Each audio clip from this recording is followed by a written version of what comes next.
Oi gente, tudo bem? Espero que sim. Já se inscreva, deixa o like, eu espero muito que vocês gostem do vídeo. O vídeo de hoje é parte 2 de Casa Gucci, sim. Quem não assistiu a parte 1, assistam que está aqui no canal. Não reparem na iluminação, não reparem nas coisas, se fizer algum barulho no fundo, espero melhorar. Gente, meu olho tá lacrimejando, não reparem, tá? Então, gente, eu vou continuar a história da parte que eu parei. Então, igual eu falei, assistam porque eu não consigo, né, falar mais coisas da outra parte. Eu parei na parte, gente, que eu tava contando pra vocês que o atirador, ele viu que o Joseph, né, o Joseph, só pra relembrar, o porteiro do prédio, que presenciou tudo, né, o atirador, ele viu que o Joseph tinha visto, e então ele disparou contra o Joseph, mas acertou no braço dele. Aí o Joseph conta que conseguiu ir até o Maurício na hora que o atirador foi embora. Ele falou que segurou a cabeça dele e aí ele declarou: o senhor Gucci morreu em meus braços. Como eu disse, o Joseph foi a única pessoa que testemunhou o crime. Ele levou 2 tiros no braço, mas sobreviveu. Naquele mesmo dia ele foi para o hospital e depois ele teve que voltar no lugar onde aconteceu o crime, né? Pra poder ver as coisas, acho que com a perícia, se eu não me engano muito. Ele falou que ficou com muito medo. Todo momento, tipo, se alguém chegasse perto dele, ele falou que ele ficava apavorado, muito assustado, porque ele achava, gente, que o atirador ia voltar, né, pra terminar o serviço. Porque ele falou que assim que o atirador soubesse, né, que ele estava vivo, ele falou que tinha certeza que ele ia voltar pra matar ele. Com um bom testemunho, parecia estar tudo fácil pra resolver o crime. Mas não, gente, naquela época tava acontecendo muitas coisas entre a família Gucci mesmo e a polícia tinha muitas suspeitas também. Familiares, ou alguém da máfia, ou alguém de um cassino que o Maurício tinha uma certa relação de trabalho. Sim, gente, a Patrícia era uma grande suspeita da polícia também.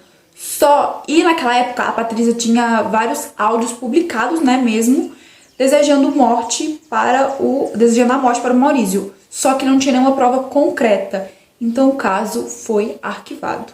2 anos depois, em 1997, a polícia recebe uma ligação anônima e a pessoa no telefone fala que quer se encontrar pessoalmente com o investigador. Só que o investigador fica com um pouco até de receio, porque o lugar que essa pessoa marcou era um lugar um pouco suspeito, não era um lugar tão seguro. Então o atirador foi no encontro e sim, gente, a pessoa sabia de tudo, inclusive a pessoa era cúmplice do crime e a pessoa revelou que sim, a Patrícia estava por trás de tudo, junto com ela, mais 4 cúmplices. Então agora eu vou falar as pessoas que faziam parte da gangue, né, que assassinou o Maurício.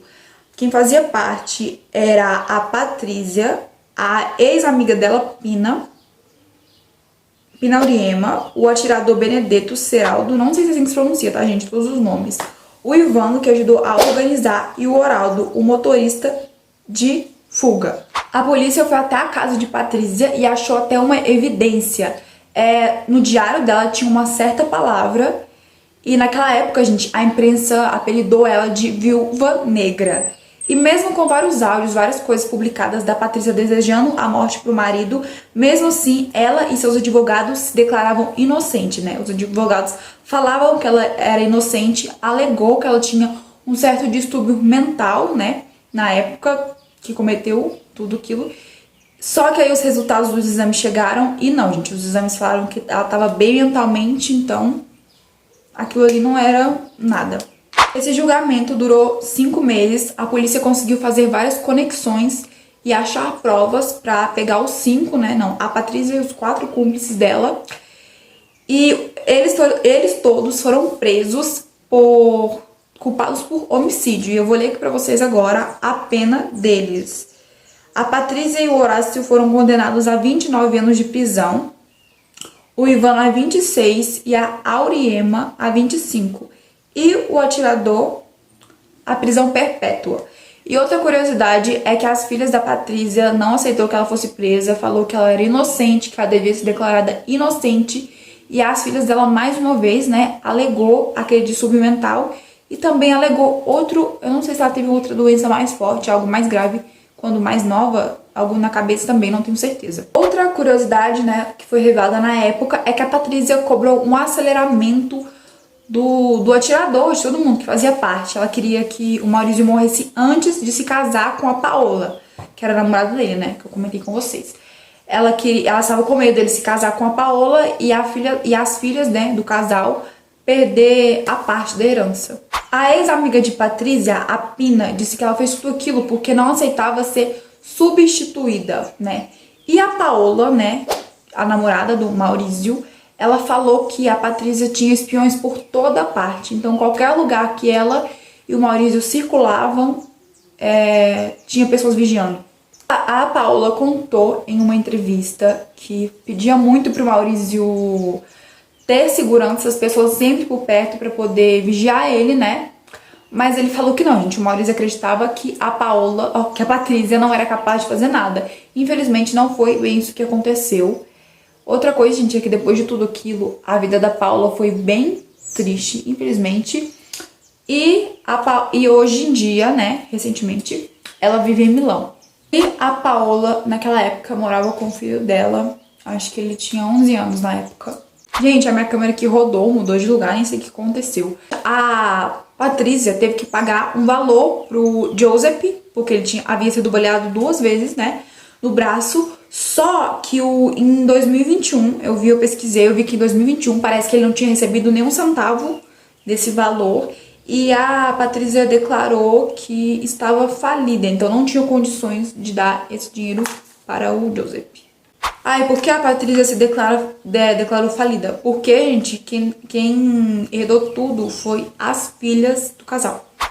Gente, rapidinho, só pra eu voltar lá na Paola, naquela época ela foi questionada por algumas coisas, né? Mas ela morava com o Maurício na época que tudo aconteceu e ela falou que sim, gente, era tudo amor. Não era nada por interesse. Até porque o ex-marido dela, né? O pai do filho dela, ela disse que ele era bem mais rico que o Maurício, né? Então, se fosse por interesse, né? A Patrícia foi presa em San Vittore, na prisão de San Vittore. Só que a Patrícia, gente, ela nunca aceitava que estava presa. Ela costumava dizer na época, minha residência no San Vittore. Não, minha estadia no San Vittore Residência, uma coisa assim. O advogado da Patrícia conseguiu alguns benefícios para ela. Ela cuidava das plantas na prisão. Ela também tinha um furão de estimação para cuidar. Ela chamava ele de Bambi. Só que um dia, gente, uma detenta sentou em cima do furão e ele acabou falecendo. E a Patrícia se considerava muito forte. Ela falava que se considerava muito forte por conseguir viver tanto tempo em cativeiro. Em 2011, a Patrícia recebeu uma oferta, né, de prisão condicional. Ela poderia sair, mas a condição era que se ela arrumasse um emprego. E ela recusou, gente. Ela falou que nunca tinha trabalhado na vida e não era naquele momento que ia começar a trabalhar. Mas, em 2016, ela foi liberta. Liberta que fala, enfim, após completar 18 anos na cadeia. Só que ela arrumou um emprego, né? Ela tinha que arrumar um emprego, se não me engano, muito. E ela arrumou um emprego em uma joalharia? Um lugar de joias, gente. Uma empresa de joias, assumindo o cargo de design.